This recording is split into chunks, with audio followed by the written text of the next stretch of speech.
As per hour routine আজকের আমাদের class হচ্ছে practice of medicine. Practice of medicine আমাদের আজকের ক্লাস।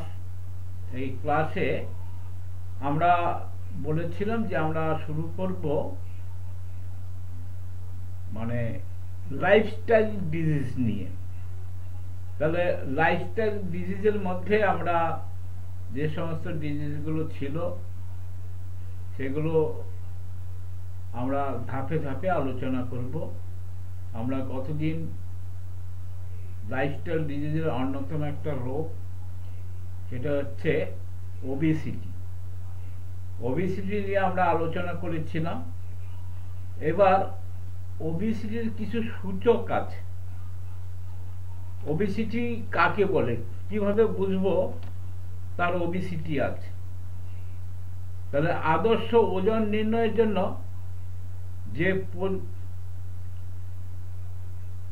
যে পদ্ধতিতে একজন ব্যক্তির ওজন কিলোগ্রামে মাপা হয় এবং উচ্চতা মিটারে মাপা হয় এবং সেই ওজনকে উচ্চতার বর্গফল দিয়ে ভাগ করা হলে সেই যে রেজাল্টটা আসবে তাকে বলা হয় বিএমআই, অর্থাৎ বডি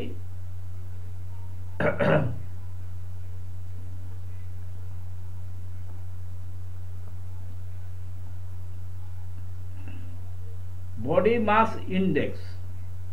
এই বডি মাস ইন্ডেক্স অর্থাৎ সংক্ষেপে যাকে বলা হয় বিএমআই। তাহলে বিষয়টা কি হলো? বিষয়টা হলো একজন সুস্থ মানুষের বা পরিণত বয়সের একজন ব্যক্তি, তার যে উচ্চতা আর হচ্ছে ওজন, এই উচ্চতা মাপা হবে সেন্টিমিটার দিয়ে। যদি আমরা কখনো মানে ইঞ্চি, ফুট ইঞ্চি দিয়ে মাপি, সেটাকে সেন্টিমিটার দিয়ে কনভার্ট করতে হবে। আর ওজনটা হবে কিলোগ্রামে। তাহলে যা ওজন হবে সেই ওজনকে ভাগ করতে হবে মিটারে এনে, সেই মিটারের স্কোয়ার দিয়ে তাকে ভাগ করা হবে। আজকে আমরা এটা প্র্যাকটিক্যাল ক্লাসটা করেছিলাম। আমাদের যেখানে প্র্যাকটিক্যাল ক্লাস করার কথা, সেখানে আমরা কয়েকজনের ওজন নিয়েছিলাম, ব্লাড প্রেশার মাপা হয়েছিল। এবার তাদের দিয়ে আমরা সেই সমস্ত যে ওজন যে রিডিংগুলো আমরা পেয়েছি, সেই রিডিং নিয়ে আজকে আমরা আলোচনাটা শুরু করব। তা আমরা আমাদের উপস্থিত ছিল যারা তাদের মধ্যে হচ্ছে জাকির মণ্ডলে আমরা তার ওজন দেখলাম 65 কেজি, আর তার হাইট হলো 162 সেন্টিমিটার। 162 সেন্টিমিটার, দ্যাট মিনস মিটারে কত হবে? 1.62। তার যে পরিমাপটা হলো 1.62। এবার 1.62 কে যদি আমরা স্কোয়ার করি, তার রেজাল্টটা গিয়ে দাঁড়াচ্ছে 3.24। তার যে স্কোয়ার করে 3.24। এবার 65, তার ওজন ছিল 65 কেজি। এই 65 কেজিকে আমরা ভাগ করলাম,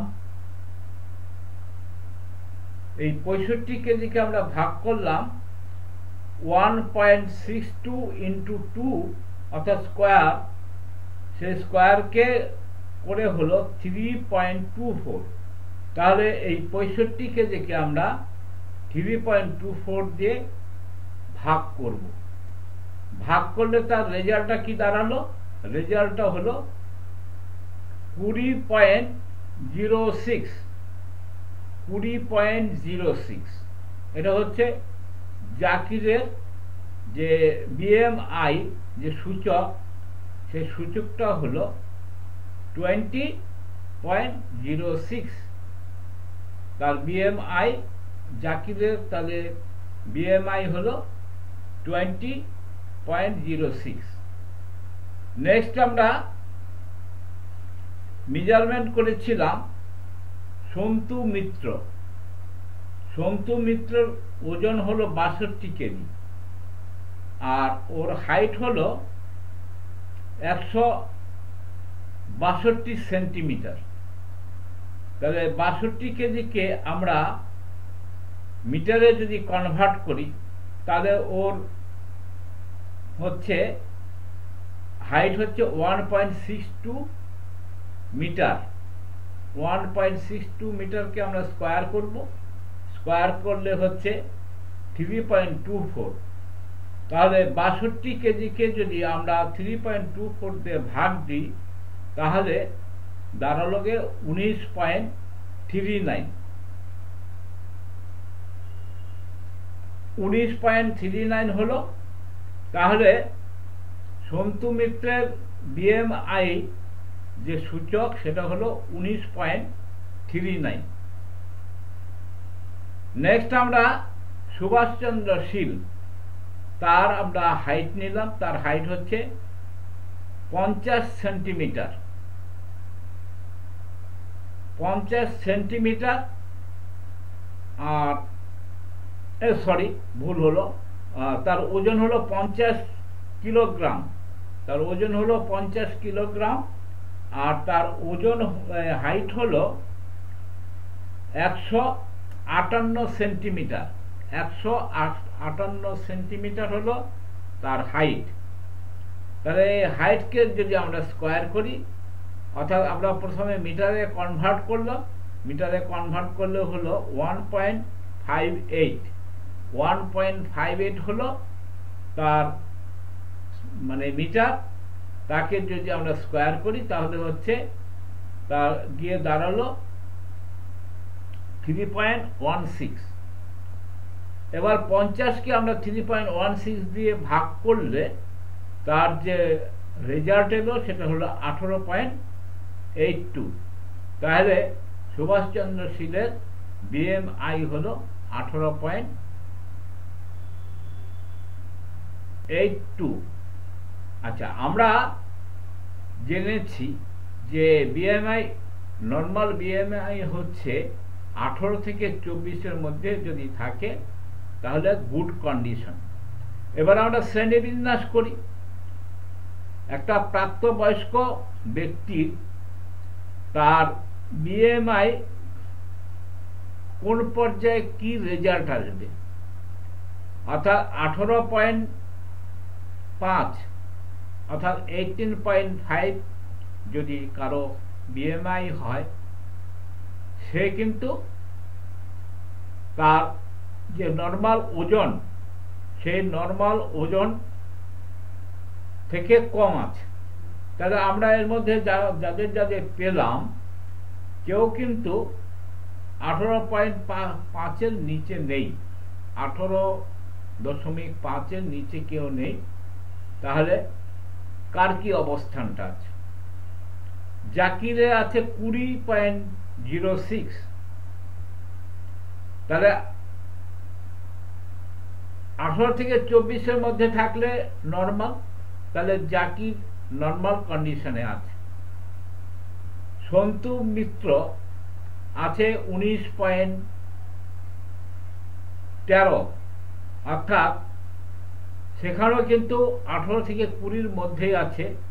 তার বিএমআই কন্ডিশন নর্মাল।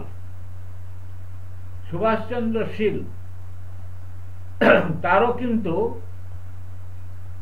বিএমআই হচ্ছে 18.82, অর্থাৎ এও কিন্তু নর্মাল কন্ডিশনে আছে। তাহলে আমরা যাদের যাদের আজকে বিএমআই টেস্ট করলাম, তাদের প্রত্যেকেরই হচ্ছে নর্মাল কন্ডিশন। এবার হচ্ছে যদি এর থেকে বেশি হয় তাহলে কি বলা যাবে, তাহলে 18.5 থেকে 24.9 অর্থাৎ 25-এর একটু নিচে যদি হয় সেটাও স্বাভাবিক ওজন, সেটা নর্মাল ওজন। 25 থেকে 29.9 যদি হয় তাহলে তার ওজন বৃদ্ধি হয়েছে।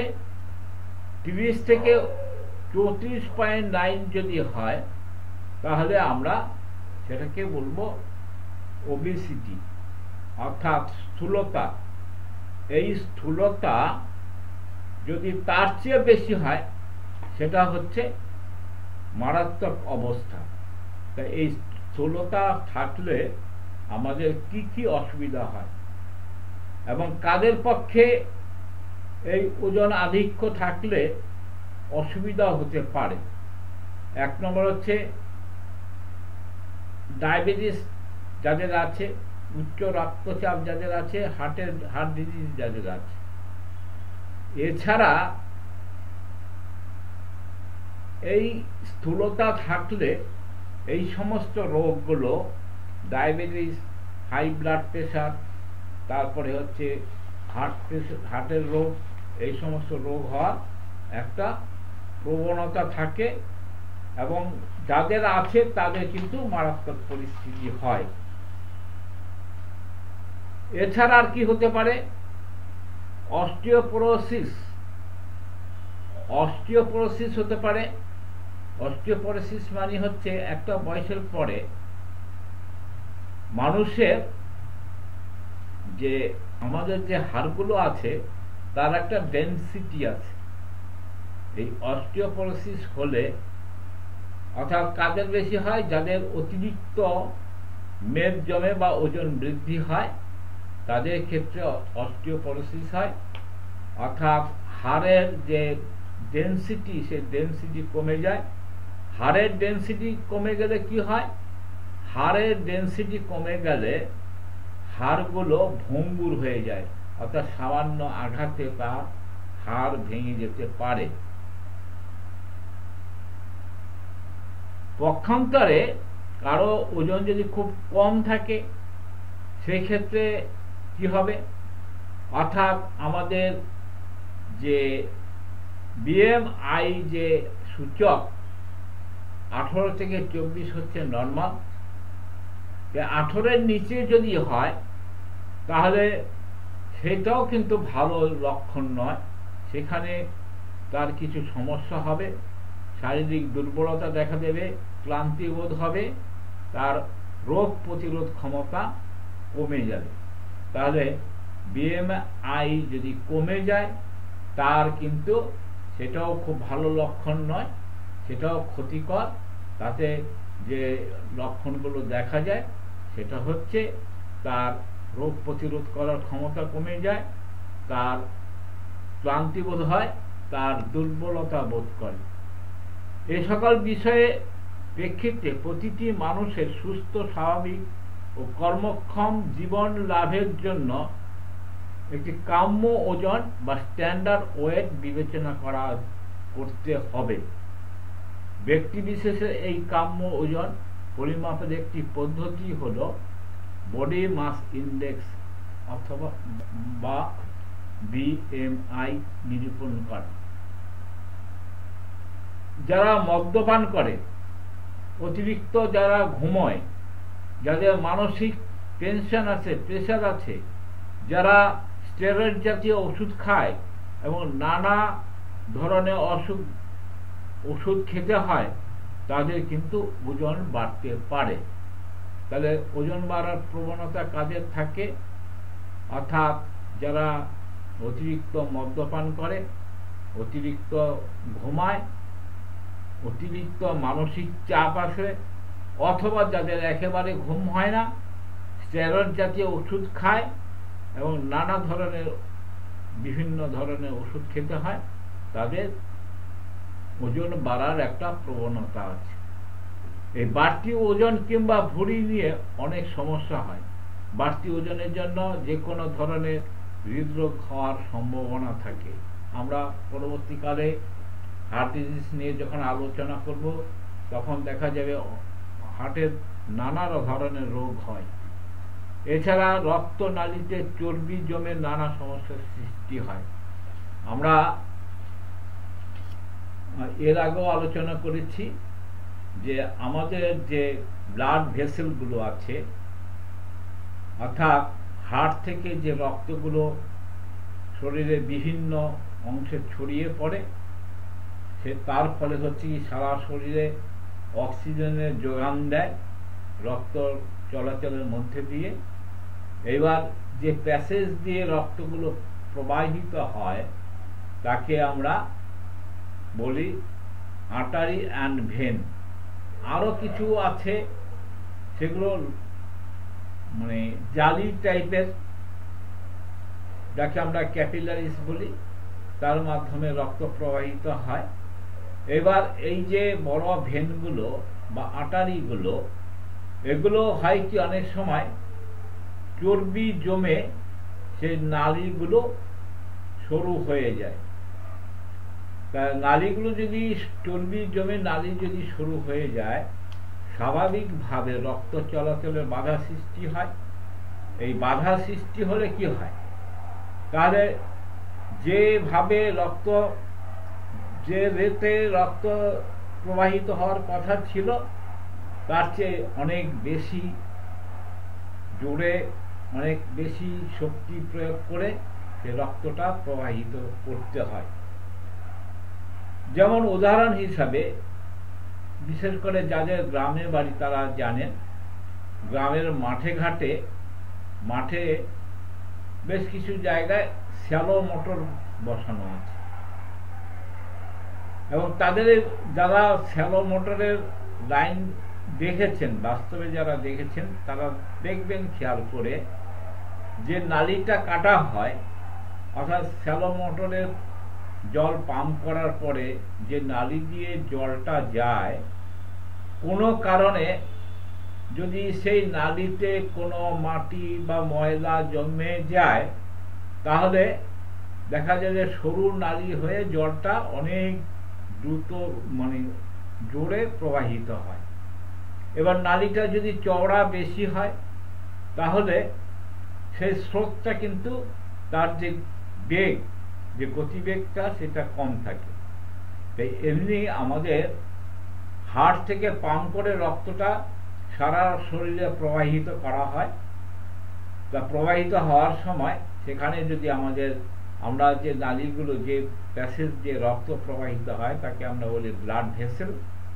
সেই ব্লাড ভেসেল যদি কোনো বাধা সৃষ্টি হয়, অর্থাৎ সেখানে যদি চর্বি জমে যায়, তাহলে কিন্তু সে রক্ত প্রবাহিত হওয়ার সময় একটা বাধা সৃষ্টি হয়।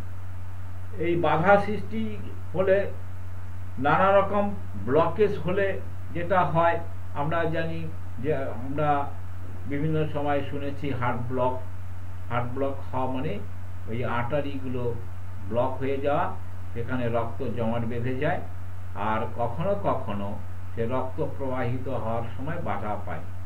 তো এই বাধা পেলে সেটার ফলে হচ্ছে কি, হাইপার টেনশন হয়। হাইপার মানে হচ্ছে বেশি টেনশন, অর্থাৎ হাইপার টেনশন মানে হচ্ছে হাই ব্লাড প্রেশার।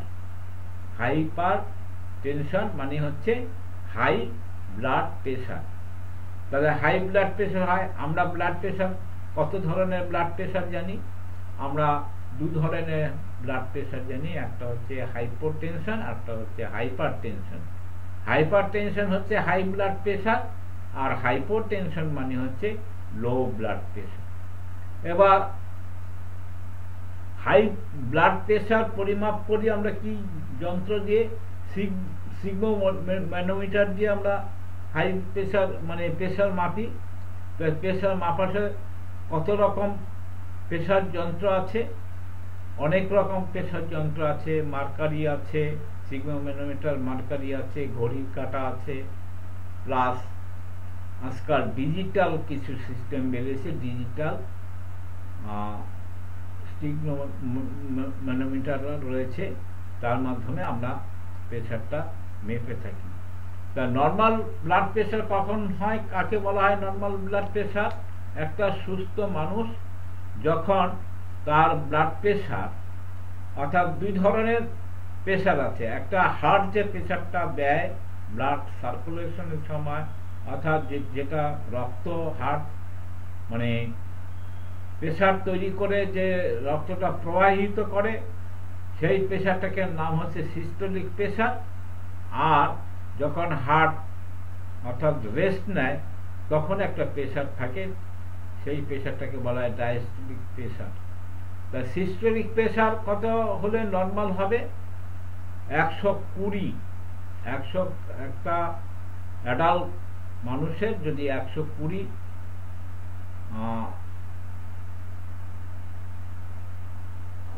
প্রেশার থাকে তাহলে আমরা সেটাকে নর্মাল বলব।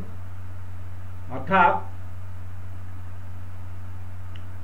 কোন প্রেশারটা? সেটা হচ্ছে সিস্টোলিক প্রেশার। সিস্টোলিক প্রেশার যদি 120 হয় তাহলে নর্মাল বলবো, আর যদি ডায়াস্টোলিক প্রেশার যদি 80 থেকে 90 থাকে তাকে আমরা নর্মাল বলবো। 80 থেকে ডায়াস্টোলিক প্রেশার 80 থেকে 90 পর্যন্ত আমরা নর্মাল বলবো, 90 উপরে গেলে সেটা আমরা হাইপার টেনশন বলবো। আর 120 সিস্টোলিক প্রেশার 120 উপরে গেলে আমরা সেটাকেও হাইপার টেনশন বলবো। আর হাইপোটেনশন কখন হবে?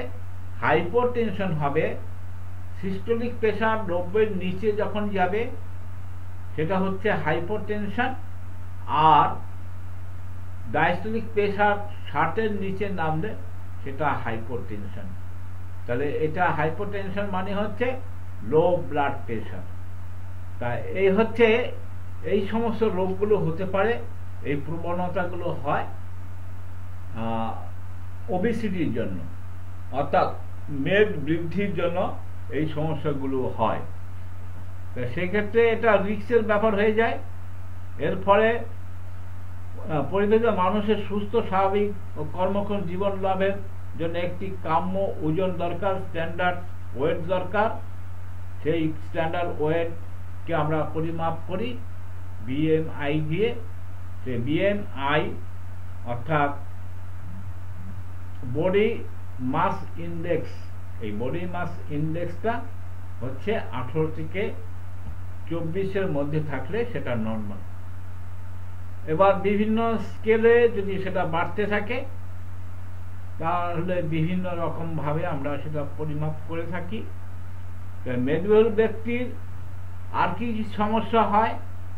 বাড়তি ওজনের জন্য রক্তচাপ বাড়ে, ডায়াবেটিস টাইপ 2 অর্থাৎ ডায়াবেটিস মেলিটাস যেটা আমরা বলি, তার একটা প্রবণতা থাকে দেখা যায়।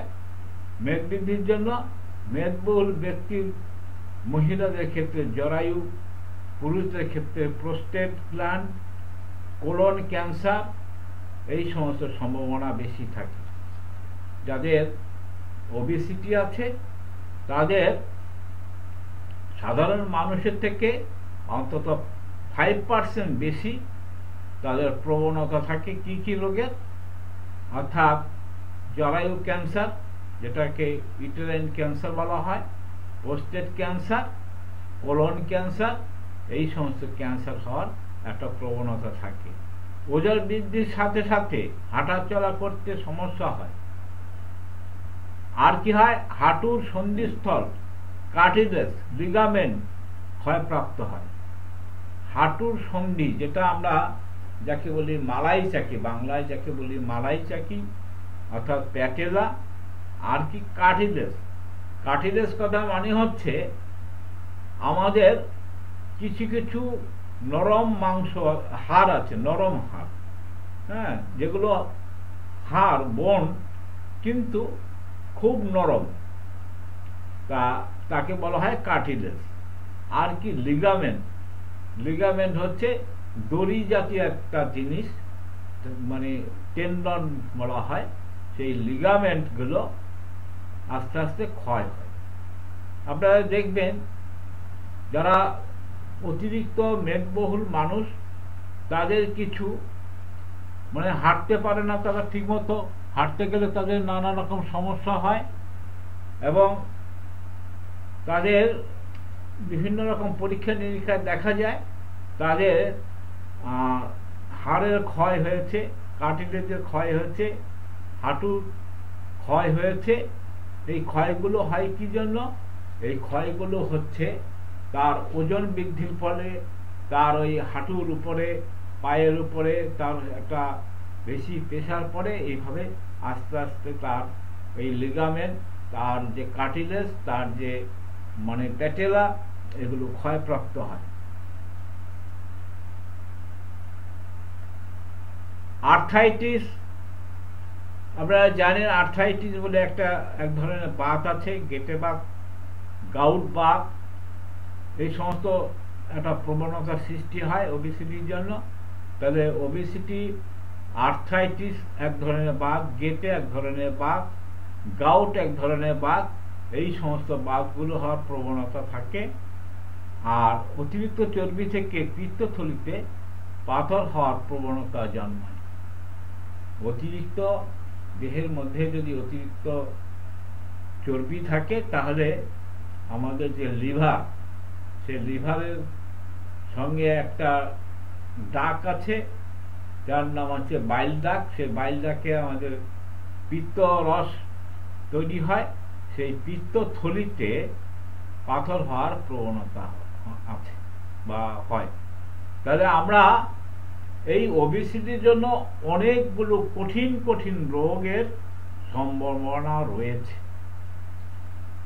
সব মিলিয়ে দেখা যায় অতিরিক্ত ওজন, অতিরিক্ত বেশি ওজন বা স্থূলতা দুটোই, বা খুব কম রোগা অর্থাৎ ওজনহীনতা, দুটোই কিন্তু খারাপ। নিজের আদর্শ ওজন নির্ণয় করুন এবং আপনার অবস্থার পরিপ্রেক্ষিতে ওজনকে আদর্শ অবস্থান আনার চেষ্টা করুন। কেবল সুন্দর মানে চেহারা থাকলে কিন্তু সুস্থ বলে আমরা ভাবতে পারি না। তাহলে দেখা যাচ্ছে যে আমরা বিএমআইটা কেন আমাদের প্রয়োজন? বিএমআইটা নিরূপণ করার দরকার এই জন্য যে আমরা আমাদের নর্মাল রেঞ্জে আমাদের ওজনটা আছে কিনা। নর্মাল রেঞ্জের ওজন তাহলে কি হলো, যে 18 থেকে 24-এর মধ্যে যদি আমাদের বিএমআই থাকে তাহলে নর্মাল। তাহলে 18-এর নিচে যদি থাকে সেটাও যেমন ভালো লক্ষণ নয়, আবার 24-এর উপরে গেলেও কিন্তু সেটা ভালো লক্ষণ নয়। অতিরিক্ত ওজন, মেদ, ভুঁড়ি কমানোর কিছু উপায় আছে। এই অতিরিক্ত ওজন আমরা প্রথমেই শুরুতে বলেছিলাম যে এগুলোকে বলা হয় লাইফস্টাইল ডিজিজ। তাহলে লাইফস্টাইল ডিজিজটা তৈরি হয় আমাদের লাইফস্টাইলের জন্য। তাহলে লাইফস্টাইল যদি আমরা পরিবর্তন করতে পারি তাহলে ওষুধ ছাড়াও কিন্তু এই লাইফস্টাইল ডিজিজ থেকে অব্যাহতি পাওয়া যায়। তাহলে এই লাইফস্টাইল ডিজিজ, দ্যাট মিনস আমাদের লাইফস্টাইল ডিজিজের মধ্যে অন্যতম একটা হচ্ছে ভুঁড়ি কমানো, মানে ভুঁড়ি, ওজন বৃদ্ধি। ওজন বৃদ্ধি হলে তার নিরাময়ের কিছু সহজ উপায় আছে। সহজ উপায়টা কি? সবচেয়ে সহজ পদ্ধতি হলো খাদ্যাভ্যাস পরিবর্তন করা। আমাদের যে আমরা যে সমস্ত ডায়েট, সেই ডায়েটটাকে চেঞ্জ করতে হবে। তাহলে কি করা যাবে? প্রাণীজ খাবার বর্জন করতে হবে। প্রাণীজ খাবার, প্রাণীজ খাবার বলতে অর্থাৎ যে সমস্ত মানে মাছ, মাংস, এই সমস্ত প্রাণীজ খাবারগুলো বর্জন করতে হবে, এতে ওজন বাড়ে। আর কি? যাকে আমরা অ্যানিম্যাল ফুড বললাম, এই অ্যানিম্যাল ফুডগুলো বর্জন করতে হবে। সেই অনুযায়ী কি করতে হবে? আর বেশি বেশি করে ভেজিটেবল ফুড খেতে হবে, অর্থাৎ প্রাণীজ খাবার বা অ্যানিমেল ফুডগুলো কমিয়ে সেখানে বেশি বেশি করে ভেজিটেবল ফুড খেতে হবে। এছাড়াও হোমিওপ্যাথি বেশ কিছু ওষুধ আছে, সেই ওষুধগুলো যেহেতু হোমিওপ্যাথিক চিকিৎসাটা হচ্ছে প্রাকৃতিক নিয়মে হয়, অর্থাৎ প্রাকৃতিক নিয়মে হোমিওপ্যাথি ওষুধ যদি দেওয়া যায় তাহলে হোমিওপ্যাথিক ওষুধও কিন্তু এই ওবেসিটি কমানো যায়।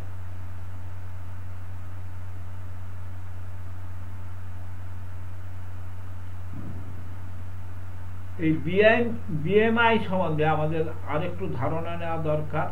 আমাদের বেঁচে থাকার জন্য খাদ্যের প্রয়োজন, শারীরিক বৃদ্ধির সাথে সাথে খাদ্যের চাহিদা বৃদ্ধি পেতে পারে, কিন্তু আমরা অনেকেই শরীরের চাহিদা অনুযায়ী পর্যাপ্ত পরিমাণ খাবার খাই না, আবার অনেকে এত বেশি পরিমাণ খাবার খাই যার ফলে শরীরে চর্বি জমে স্থূলতা ধারণ করে, ফলে শরীরের ওজন বেড়ে গিয়ে নানা রোগ আক্রান্ত হয়। আমরা অনেকেই জানি না আমাদের দেহের ওজন বয়স ও উচ্চতা অনুযায়ী ঠিক আছে কিনা। যদি আমরা তা বুঝতে পারি তাহলে শরীরের প্রয়োজন অনুযায়ী ব্যবস্থা গ্রহণ করতে পারি। এটি জানার জন্য জানতে হবে শরীরের বিএমআই সম্পর্কে। তাহলে বিএমআই জানবো কি জন্য? বিএমআইটা জানবো যে আমরা আমাদের যে লাইফস্টাইল এবং মানে খাদ্যাভ্যাস এটা কিভাবে আমরা নিয়ন্ত্রণ করব, অর্থাৎ আমার বডি যে অবস্থা আছে সেই বডি মাস ইন্ডেক্সটা ঠিক আছে কিনা। যদি কম বেশি হয় তাহলে সেই অনুপাতে আমাদের ব্যবস্থা নিতে হবে। বিএমআই মানের মাধ্যমে জানা যায় যে দেহের ওজন স্বাভাবিক না কম না বেশি, এই সমস্তগুলো জানতে পারি। যাদের ওজন বেশি অর্থাৎ যারা ওজন আধিক্যে কিংবা স্থূলতায় ভুগছেন তাদের ডায়াবেটিস, উচ্চ রক্তচাপ, হৃদরোগ, অস্টিওপোরোসিস সহ নানা অসুখ হওয়ার আশঙ্কা থাকে, যা মহিলাদের ক্ষেত্রে আরো প্রকট আকার ধারণ করে। মহিলাদের ক্ষেত্রে আরো বেশি ভয়ঙ্কর অবস্থা হয়, যেটা আমরা আগেও আলোচনা করলাম। তাদের জরায়ু ক্যান্সার মানে ক্যান্সার হওয়ার সম্ভাবনা থাকে, পুরুষদের ক্ষেত্রে প্রোস্টেট ক্যান্সার হওয়ার সম্ভাবনা থাকে। এছাড়া পুরুষ মহিলা সবারই ক্ষেত্রে কোলন ক্যান্সার হওয়ার সম্ভাবনা থাকে।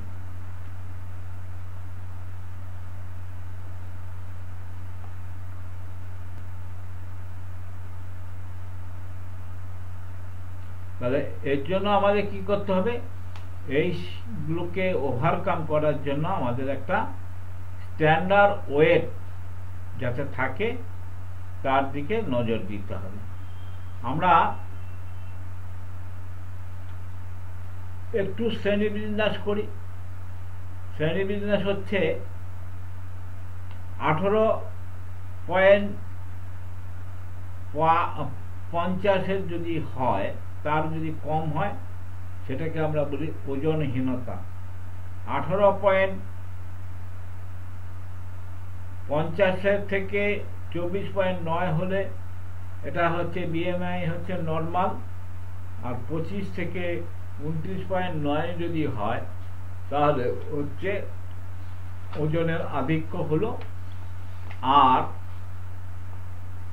30 থেকে 34.9 যদি হয় তাহলে হচ্ছে গ্রেড 1 স্থূলতা, যে ওবেসিটি অর্থাৎ গ্রেড 1।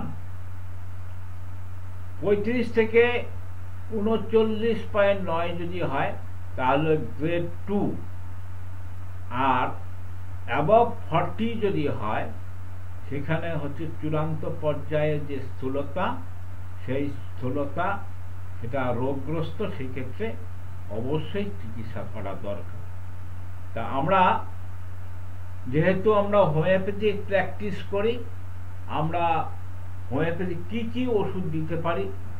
হোমিওপ্যাথি ওষুধের মধ্যে আমরা দিতে পারি ক্যালকেরিয়া, মানে সেখানেও কিন্তু আমাদের টোটালিটি অফ সিমটমসের বেসিসে কিন্তু নট স্পেসিফিক। আমি এই ওষুধগুলোর নাম বলছি বলে কিন্তু আপনারা কখনোই এটাকে স্পেসিফিক ওষুধ হিসাবে ধরবেন না।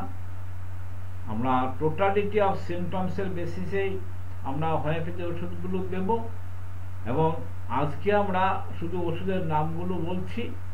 আগামী দিন আমরা এই ওষুধগুলো কোন পরিস্থিতিতে, কোন অবস্থায়, কি ধরনের লক্ষণ দেখলে এই ওষুধগুলো আমরা ব্যবহার করব সেটা নিয়ে আলোচনা করব। তা আমরা আজকে ওবেসিটির যে কয়েকটা ওষুধ আছে সেই ওষুধগুলোর মধ্যে অন্যতম যেটা হচ্ছে সেটা হচ্ছে ক্যালকেরিয়া কার্ব, লাইকোপোডিয়াম, নেট্টাম মিউর, নেট্টাম ফস, ফাইটোলাক্কা আর ফিউকাস ভেসিকুলাস। এই কটা ওষুধ আমরা ব্যবহার করতে প্রথম শ্রেণীর, এটা ফার্স্ট গ্রেডের মেডিসিন। এছাড়াও আরও অনেক ওষুধ আছে যেটা আমরা আগামী দিন আলোচনা করব।